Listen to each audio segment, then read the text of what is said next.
와, 고마워. 잘 가. 이것까지 한국이 잘해버린다고. 여기는 서울 진짜 도심의 너무 고마워. 북적이는 번화가. 여기서 고마워. 한 여성이 잘 가. 깜짝 놀라며 어떤 모습을 지켜보고 앞에 있는데요. 고마워. 그녀는 잘 가. 무엇을 보았기에 깜짝 놀란 걸까요? 지금 너무 시작하겠습니다. 안녕하세요. 저는 미국 15년차 CNN 기자 에밀리 워커입니다. 저는 사회복지 관련 부서에서 계속 일을 해왔고 올해를 마지막으로 CNN을 떠날 예정이었습니다. 매일 쳇바퀴 돌듯 반복되는 일에 지쳐 이제는 다른 일을 해보면 어떨까 하는 고민을 했고 먼저 여행을 떠나보자며 다짐했습니다. 여러분도 그런 적 있지 않나요? 항상 똑같은 일상에 지쳐 변화를 주고 싶다는 생각 말이죠. 저는 여행을 좋아해서 세계 여행을 정말 가고 싶었습니다. 15년 동안 일하며 더 이상 미루면 하지 못하겠다는 생각에 여행을 떠나기 위한 소소한 준비를 하고 있었죠. 그날도 여전히 다를 바 없는 똑같은 일상이었습니다. 기상과 함께 뉴스, 가벼운 산책 후 출근을 했죠. 하지만 그날만큼은 뭔가 다른 게 하나 있었다면 뭔가 무슨 일이 일어날 것 같은 말로 표현할 순 없지만 뭔가 미묘한 변화가 다가올 것만 같았죠. 어쨌든 저는 출근을 했습니다. 우리 부서는 다른 부서에 비해 그렇게 바쁘지 않습니다. 아무래도 사회복지 관련은 생각보다 사람들에게 많은 이슈가 되지 않거든요. 다른 부서에 비해서 말이죠. 그래서 느긋하게 준비하고 있었는데 갑작스럽게 임원분의 호출이 있었습니다. 이사님의 사무실로 가는 동안 수만 가지의 생각이 들었죠. 아니, 내가 뭘 잘못했나? 내가 쓴 기사가 반응이 안 좋나? 등등 수만 가지 생각을 했습니다. 그도 그럴 것이 15년간 이사님의 방에 간 적이 12번 정도밖에 없었죠. 그렇기에 정말 많은 생각을 했습니다. 하지만 이내 이사님 사무실 문 앞에 도착했고 더 이상 시간을 지체할 수 없었기에 문을 두드렸습니다. 안에서는 들어오라는 말과 함께 이사님이 웃으며 반겨주었습니다. 심각한 일은 아니구나 라는 생각과 함께 자리에 앉았습니다. 그리고 무슨 말을 하시려나 이사님의 말씀을 들었습니다. 요즘 부서는 어떠냐? 부터 시작해서 개인사까지 어떤 부탁을 하려고 이렇게 둘러대나 싶었습니다. 저도 마찬가지이지만 이사님도 바쁘실 텐데 말이죠. 그러다가 갑자기 사회복지에 대한 이야기를 하면서 장애인에 관한 이야기를 하는 것이었습니다. 장애인에 대해서 어떻게 생각하냐고 말이죠. 저는 당연히 존경한다고 했습니다. 불편한 신체를 이겨내고 정상인보다 더 훌륭한 일을 하는 사람들이 많기 때문이죠. 그들의 정신력은 정말 존경스럽습니다. 라고 말을 했습니다. 그러자 이사님이 갑작스러운 제안을 해주셨죠. 이번에 동아시아에서 장애인 관련으로 파견 가서 취재, 자료를 모으면 어떻겠냐는 제안을 받았습니다. 저는 속으로 올해 퇴사한다는 것은 아무도 모르는 비밀인데 어떻게 알고 있지? 올해 퇴사해서 내년에 세계 여행할 계획이었는데 이사님의 제안은 마치 내가 퇴사를 예정한 사람에게 하는 일종의 장기 파견이었습니다. 그리고 저는 자세히 물었습니다. 어떤 내용인지, 기간은 얼마나인지, 어느 나라로 가는지 말이죠. 이사님은 웃으며 간다고 한다면 알려준다는 것이었습니다. 저는 어차피 퇴사 후 세계 여행을 갈 계획이었고 이번 일로 그 나라를 회사 비용으로 갈 수 있다면 저는 상당한 이득이라고 생각했습니다. 그래서 저는 이사님에게 제가 간다고 했고 대신에 결과가 좋다면 승진을 부탁드렸죠. 물론 퇴사 예정이었지만 여행 후 혹시 마음이 바뀔지 모르니 말이죠. 이사님은 좋다고 했습니다. 좋은 결과를 내면 승진을 약속한다는 것과 더불어서 이사님과 악수와 함께 프로젝트가 진행되었고 저와 팀원 한 명 이렇게 동아시아로 떠나게 되었습니다. 저는 이사님에게 이제 간다고 했으니 어느 나라 갈 건지 알려주세요.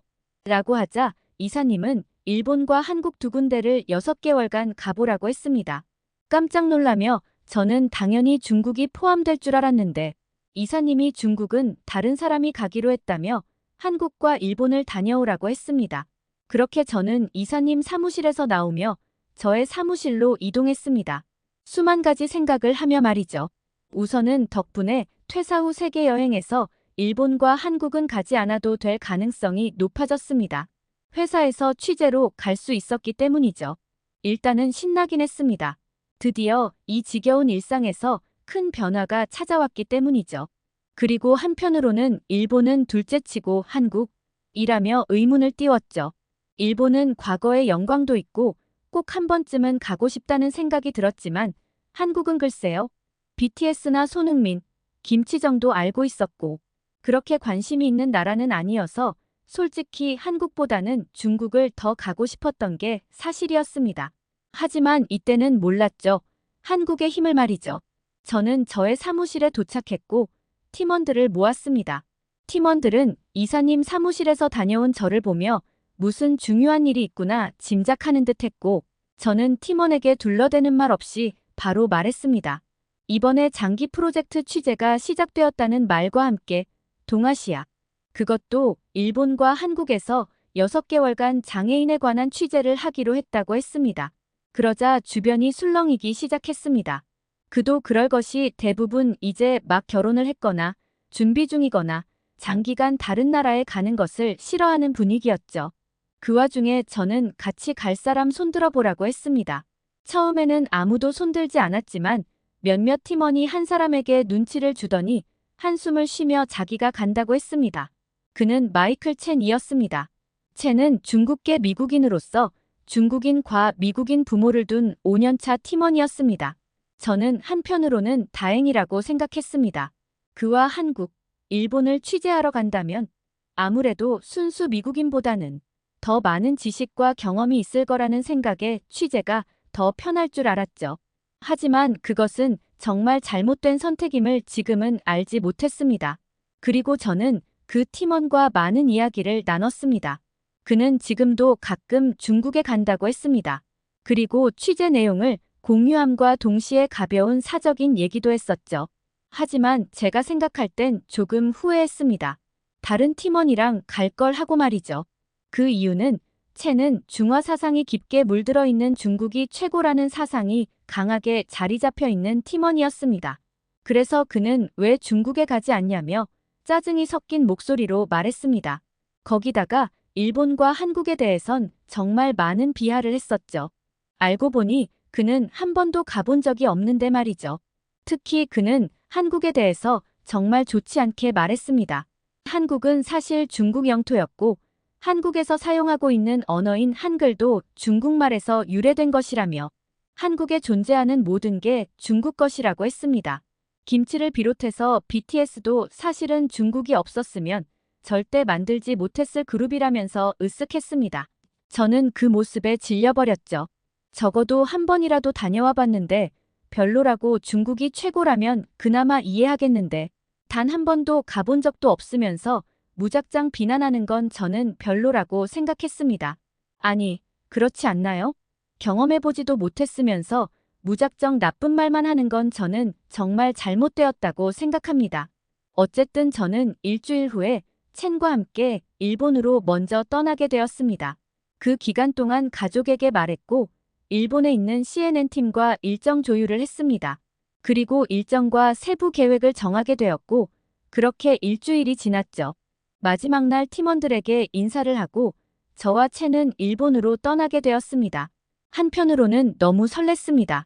내년에 세계 여행을 하며 일본을 꼭 가보려고 했는데 가게 되었으니 말이죠. 어쨌든 공항을 떠나 일본으로 향하는 비행기를 탔고 대략 13시간의 시간이 흐른 후 일본에 도착하게 되었습니다. 첸과 저는 13시간의 비행 끝에 드디어 기다리던 일본에 도착했습니다. 저는 틈틈이 일본어 공부를 해서 꼭 필요한 말은 공부했습니다. 첸은 당연히 일본어를 공부하지 않았겠죠? 중화 사상에 심취해 있어서 영어도 어쩔 수 없이 배웠을 것이라 생각됩니다. 일본에 도착한 그날을 저는 아직도 잊지 못합니다. 생각보다 쾌적하고 깔끔했던 공항이었죠. 조금 느리긴 했지만 입국 수속도 진행했고 조금 어설프긴 했지만 이해할 수 있을 정도의 영어 실력을 갖춘 공항 직원분들이 대부분이었습니다. 그리고 특유의 일본향을 느꼈습니다. 저는 취재차 다른 나라에 자주 가곤 했는데 뭔가 특유의 그 나라 향이 공항부터 느껴졌습니다. 이게 말로 표현하기가 참 애매한데 어쨌든 나쁘지 않은 향이 났고 단 하나의 단점이 있다면 생각보다 너무 더웠다는 게 힘든 포인트 중 하나였습니다. 덥고 습한 게 가장 저를 힘들게 했죠. 어쩌면 그 온도 덕분에 공항 직원의 알아듣기 힘든 영어 발음이 불쾌했을 수도 있을 듯합니다. 어쨌든 저희는 입국 수속을 마치고 공항을 구경하던 도중 저희를 기다리고 있는 CNN 일본 부서 직원을 만났습니다. 그녀는 요시다 하루카로 일본 태생이었고 미국에서 오랜 기간 저와 같이 일하다가 다시 일본으로 돌아간 케이스였습니다. 간만에 하루카를 만나게 돼서 너무 반가웠습니다. 장난기가 많은 그녀는 저와 오랜만에 본다는 생각에 저를 놀래키려고 숨어 있다가 저에게 먼저 걸리는 바람에 기운 빠지게 반겨주었죠. 하지만 서로 정말 오랜만에 보았기에 포옹을 하며 안부 인사를 나눴습니다. 그리고 원래 계획대로라면 바로 취재를 진행해야 했지만 비행기가 조금 늦게 도착한 것도 있고 시간이 애매해서 우리 3명은 도쿄에 있는 숙소로 이동하게 되었습니다. 원래라면 자가용으로 이동할 계획이었지만 러시아워로 자동차보다는 지하철로 가는 게 훨씬 빠르다며 조금 불편했지만 우리는 일본 지하철 문화를 체험하게 되었죠. 조금 더운 것 말고는 나쁘지 않았습니다. 우리는 지하철을 타고 식당으로 이동했습니다. 당연히 장시간 비행했고 일본에 왔으니 밥부터 먹어야겠죠? 저는 하루카의 안내로 첸과 어느 유명 초밥집 앞에 도착했습니다. 생각보다 사람들이 많아 기다렸습니다. 여기서 첸은 투덜거리며 얼마나 맛있길래 기다리면서까지 먹냐면서 투덜거리긴 했지만 나는 그 말을 무시했고 하루카와 이야기하며 기다렸습니다. 20분쯤 기다리자 음식점에 자리를 안내해줬고 우리는 일본 특유의 분위기를 느끼며 생각보다 좋고 불편하지 않는 분위기를 느끼며 음식을 주문했습니다. 여러 가지 음식을 맛보고 싶어서 다양한 초밥을 주문했습니다. 그런데 몇몇 초밥을 제외하곤 정말 다 맛있었습니다. 숙성된 회와 함께 잘 만들어진 밥 그리고 그 매장에서 직접 만든 와사비와 간장을 찍어서 입에 넣었습니다. 처음엔 와사비 간장에 긴장했습니다. 톡 쏘는 냄새가 정말 맵진 않을까 생각했지만 평소 매운 걸 좋아해서 그런지 생각보다 맛있게 먹었습니다. 하지만 첸은 와사비가 조금 매웠는지 기침을 하며 못 먹겠다고 하더군요. 속으론 쌤통이다 했습니다. 그리고 회가 정말 잘 숙성되어서 그런가 부드러우면서도 입에 넣자마자 녹아버리는 게 아닌 쫀득쫀득한 식감을 주는 그런 초밥이었습니다. 제가 초밥에 대해서 잘 모르긴 하지만 아무것도 모르는 제가 먹어도 이렇게 맛있다니 정말 행복했습니다. 정말 일본에서의 첫 끼가 이렇게 큰 만족감을 주는지 몰랐습니다. 물론 채는 아니겠죠? 하지만 조금 아쉬운 점은 그럼에도 불구하고 양이 조금 적은 게 아쉬웠습니다. 더 시키자니 비용이 좀 부담되어서 그럴 순 없었거든요. 아무리 회사에서 지원이 나왔지만 막무가내로 시킬 순 없었습니다. 어쨌든 조금 아쉬웠던 식사를 마무리했고 우리는 숙소로 이동했습니다. 하루카는 숙소 앞에까지 안내해 주었고 내일 보자며 떠났습니다. 저와 채는 숙소에 체크인을 했는데 조금 의문이 든 게 여권과 예약 번호를 알려주자 직원분의 당황함이 느껴졌습니다. 다른 사람보다 오래 걸리는 게 뭔가 잘못되었음을 인지했는데 이내 처리해 주어서 잘 해결되었나 보다 했습니다. 그리고 우리는 숙소를 둘러보며 방으로 이동했습니다. 이 숙소는 외관과는 다르게 실내는 일본 분위기가 물씬 풍기고 있는 그런 숙소였습니다. 저와 채는 각자의 방에서 짐을 풀었고 오늘은 시간이 늦어 쉬고 내일 보기로 했죠. 이렇게 저는 일본에서의 첫날을 마무리하고 있었습니다. 그런데 갑자기 쿵 하는 소리와 함께 소리 지르며 와다다다 뛰고 떠드는 소리가 들리는 게 아니겠어요? 저는 정말 깜짝 놀랐습니다. 마치 바로 앞에 누가 뛰고 소리 지르는 줄 알았거든요. 그렇습니다. 여기 숙소는 방음이 정말 취약했다는 점이었습니다. 아쉽게도 일본은 지역 특성상 층간소음이 심할 수밖에 없는 구조라고 들었습니다. 다른 호텔로 옮겨도 똑같다는 하루카의 이야기를 들었죠. 저는 그럼에도 불구하고 객실도 바꿔보고 결국엔 호텔도 바꿔봤지만 이 문제는 똑같았습니다. 심지어 가장 꼭대기층의 숙소를 예약해도 마찬가지였죠.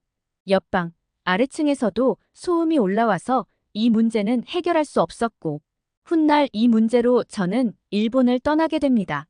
그리고 다음날 층간소음으로 투덜거리는 첸과 간단하게 아침을 먹었습니다.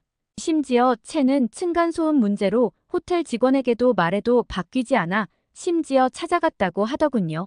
그럼에도 불구하고 막상 소음으로 추정되는 그 방 입구에 귀를 대보니 아무 소음도 들리지 않아 당황했다고 합니다. 그럼 더 멀리서 소음이 발생해서 채네 방까지 갔다는 건데 간단히 생각해보면 호텔 전체가 소음에 너무 취약해서 멀리 있는 방임에도 불구하고 다 들렸던 것이어서 그곳의 환경을 적응하지 못한 저와 채는 밤새 제대로 잠을 자지 못했습니다. 그리고 외출 준비를 마치고 호텔 입구로 온 하루카와 함께 일본에서 3개월 이상 머물 가능성이 있어서 비자 발급 등등 서류 작업을 하러 정부기관으로 향했습니다. 가던 길에 물었었죠. 여기 층간소음 원래 심하냐는 말에 좀 당황한 하루카는 어쩔 수 없다며 이해해달라고 했습니다. 정말 어쩔 수 없었지만 저는 꼭 이 문제를 해결해야겠다고 했죠. 그때는 몰랐습니다. 제가 이 문제로 떠나게 될 줄은 말이죠. 어쨌든 날씨는 정말 화창했지만 이 더위는 도무지 적응할 수가 없었습니다. 차에서 내림과 동시에 숨이 턱 막혔고 조금만 걸어도 등줄기와 이마에서 땀이 주르륵 흘렀거든요. 그나마 다행인 점은 도쿄 중심부에서 거주한 덕분인지 생각보다 오래 걸리지 않아 도착했고 우리는 일본에서 장기간 거주할 수도 있었기에 필요 서류들을 작성했습니다. 다행히 사람이 많지 않아 빠르게 할 수 있겠다며 서류를 작성하고 기다렸죠. 아니 그런데 사람이 5명도 없음에도 불구하고 한 명 한 명이 정말 오래 걸리는 게 아니겠어요? 저와 채는 정말 짜증을 냈습니다. 왜 이렇게 오래 걸리냐고 말이죠. 채는 직원에게 뭐 하냐며 따지러 가려는 걸 저와 하루카는 말렸고 하루카는 원래 일본이 좀 느리다며 이해해달라고 했습니다. 정말 길어도 30분에서 1시간이면 끝나겠다고 했는데 이 간단한 문제를 2시간 30분을 기다리고 30분 만에 처리가 되었습니다. 정말 오래 걸려서 짜증이 많이 난 상태였고 게다가 갑자기 채는 중국이었으면 더 빠르게 되었을 거라며 불평불만을 했고 자기 차례가 되었을 때 직원에게 대체 어떻게 하길래 이렇게 늦냐며 결국 시비를 걸었습니다.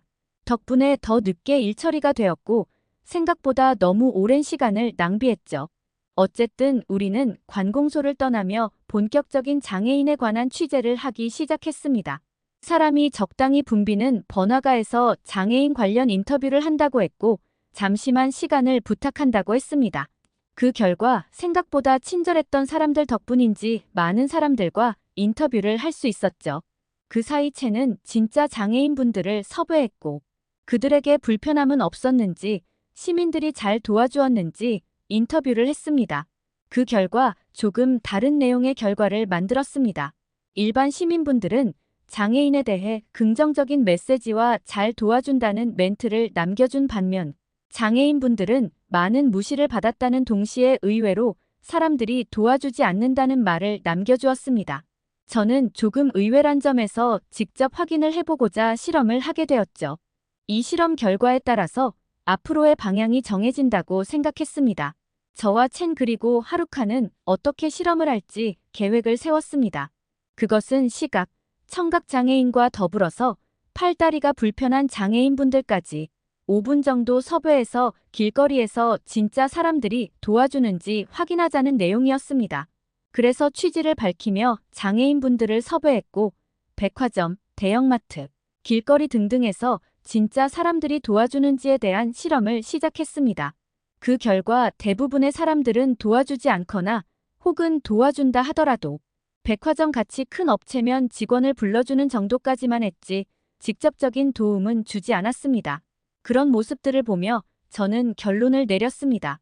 일반 사람들은 잘 도와준다고 했습니다. 그렇습니다.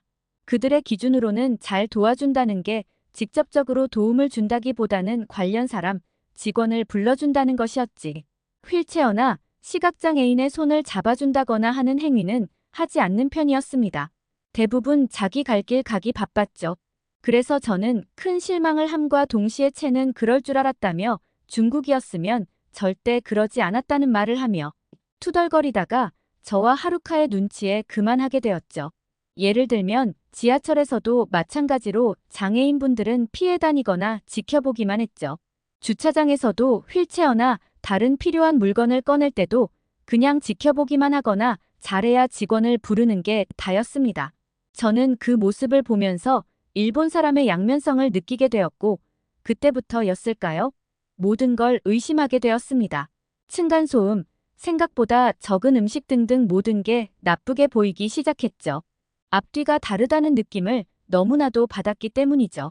저는 더 이상 일본에 있을 이유가 없다고 판단했습니다. 한 달 정도 밖에 되지 않았지만 이런 실망한 실험 결과를 떠나서 층간소음으로 첸과 저는 너무 고생하고 있었거든요. 결국 저희는 예정보다 빠르게 한국으로 이동을 계획했습니다.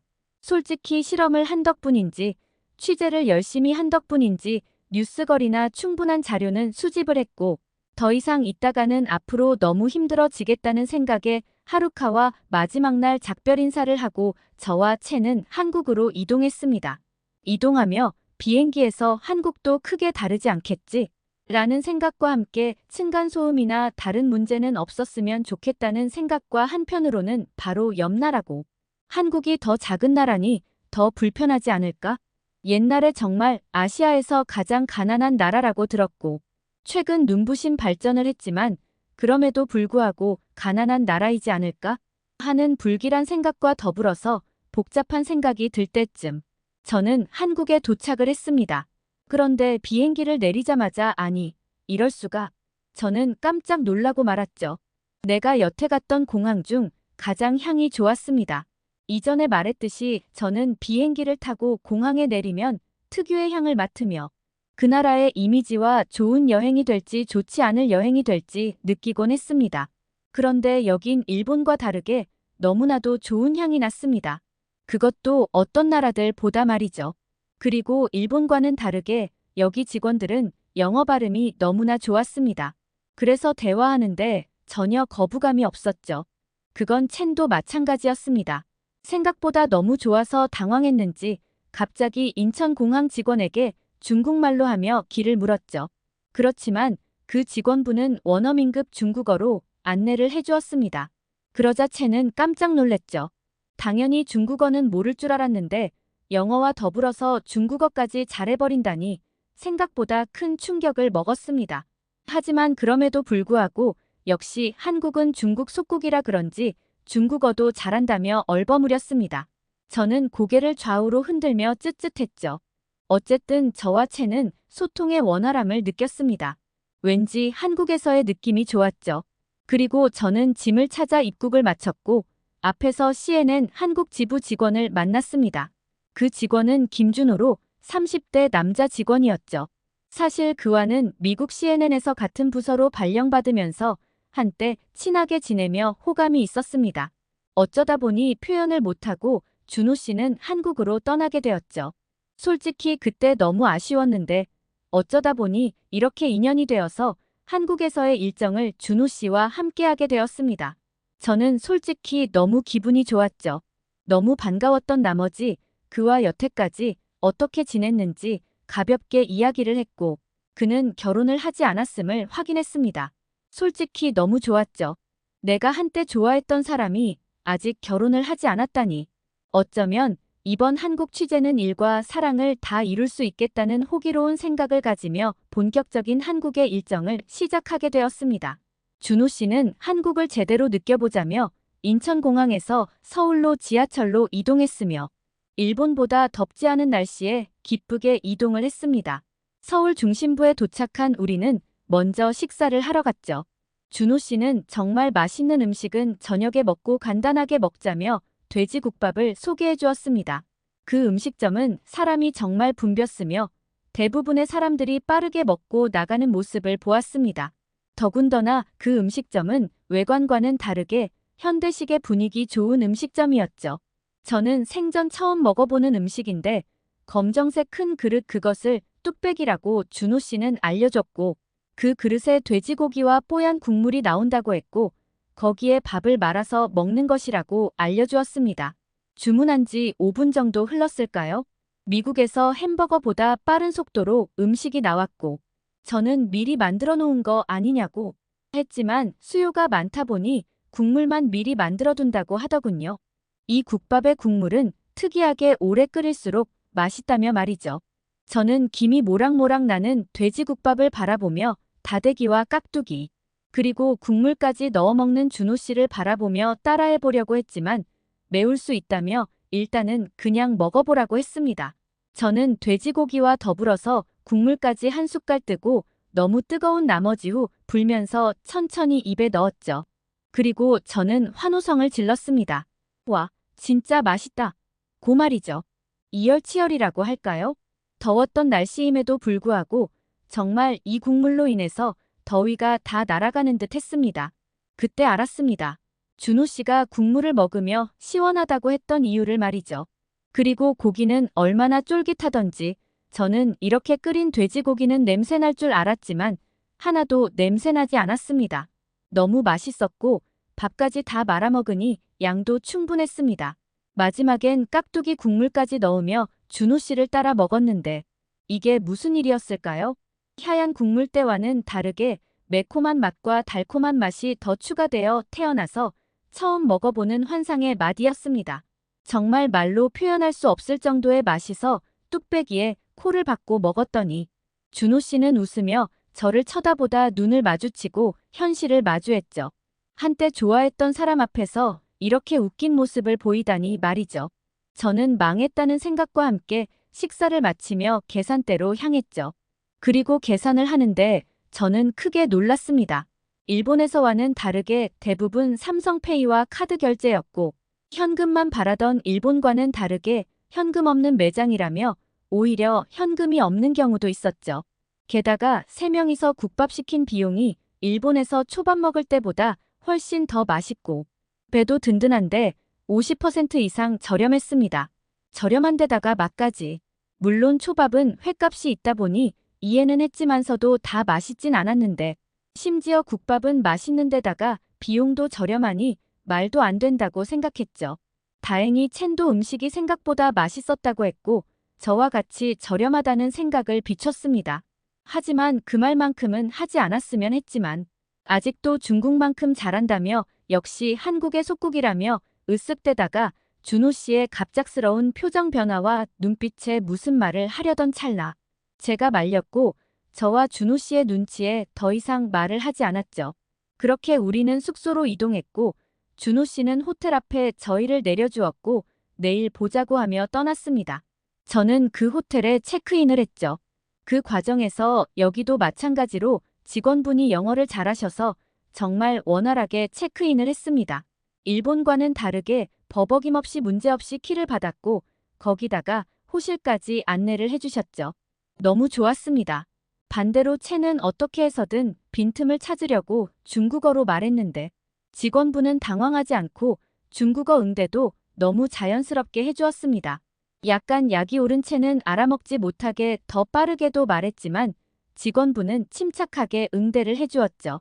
저는 그만하라며 다그쳤고 이동을 했습니다. 아직까진 너무 완벽했습니다. 너무 좋았죠. 하지만 짐을 풀고 샤워를 하며 잘 시간이 다가왔죠. 사실 조금 불안했습니다. 일본에서 층간소음에 잠도 제대로 못 잤는데 이 정도면 트라우마 생긴 것 같다며 여기서도 긴장한 채 층간소음을 걱정하며 침대에 누웠습니다. 그런데 너무 피곤했는지 아니면 침대와 침구류가 너무 좋았는지 한 번도 깨지 않고 갑자기 놀래서 눈 뜨고 보니 아침이었습니다. 뭐지? 라는 생각에 주변은 조용했고 내가 너무 피곤해서 층간소음을 무시할 정도로 자버린 건지 아니면 이 건물은 층간소음이 없는 건지 고민을 하며 간만에 정말 개운한 아침을 맞이했습니다. 어쨌든 생각보다 너무 잠을 잘 자서 다행이었다고 생각했죠. 추후 알았지만 일본은 구조상 층간소음이 심하고 한국은 그렇지 않고 튼튼하게 지어서 소음이 확연히 적다는 점이었죠. 저는 이 사실을 안 것만으로도 너무 기뻤습니다. 그리고 우리는 가볍게 아침 식사 후 로비에서 준호 씨와 만나며 인사했고 본격적인 취재가 시작되었습니다. 너무 붐비지 않는 번화가에서 일본에서와 마찬가지로 시민과 장애인분들을 취재, 인터뷰를 했습니다. 그리고 정말 그 인식이 맞는지 장애인에 관한 똑같은 실험을 하게 되었죠. 과연 그 결과는 어땠을까요? 시민들의 인터뷰는 생각보다 좋았습니다. 바쁜 와중에 참여율도 생각보다 좋았고 장애인 분들도 쉽게 찾을 수 있었으며 인터뷰 내용도 생각보다 너무 좋았죠. 그리고 일본과 마찬가지로 비슷하거나 좀 더 장애인분들을 도와준다는 긍정적인 생각을 발견했습니다. 그럼 실제로도 그런지 확인을 해봐야겠죠? 백화점, 마트, 길거리, 음식점 등등 여러 장소에서 장애인분들을 어떻게 도와주는지 살펴보았고, 저는 정말 반전의 결과를 확인했습니다. 솔직히 한국이 많이 발전한 건 알겠는데, 이런 부분까지 한국이 최고인지 몰랐습니다. 제가 본 어느 나라보다 더 빠르고 친절하게 장애인분들을 도왔습니다. 도움이 필요해 보이는 장애인분들이 있으면 대부분의 사람들이 너나 할 것 없이 다가가서 도와드려도 되냐는 말과 함께 도움이 필요한 장애인분들에겐 도움을 드렸습니다. 심지어 장애인보다 훨씬 더 나이가 많은 어르신도 장애인분들을 도와드렸죠. 대부분 자기 몸이 힘들면 남을 도울 생각을 못하거든요.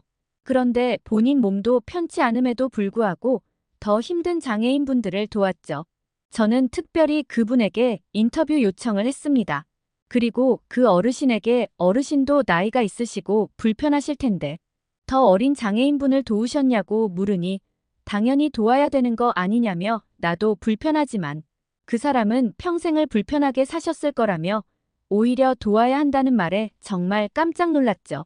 저는 그 말을 들음과 동시에 정말 많은 생각을 하게 되었습니다. 정말 많은 취재를 했지만 이렇게 망치로 머리를 맞은 듯한 충격을 주는 인터뷰는 처음이었습니다. 정말 많은 생각을 하게 되었죠. 어쨌든 일본과는 다르게 한국에서의 취재는 대성공이었습니다. 저는 이 자료를 정리하며 무조건 승진할 것이라는 확신을 가졌죠. 물론 준호 씨도 실제로 이런 결과가 나와서 너무 기뻤댔습니다. 하지만 갑자기 여기서 채는 중국의 속국이니 이 정도 친절은 당연한 거라고 하자.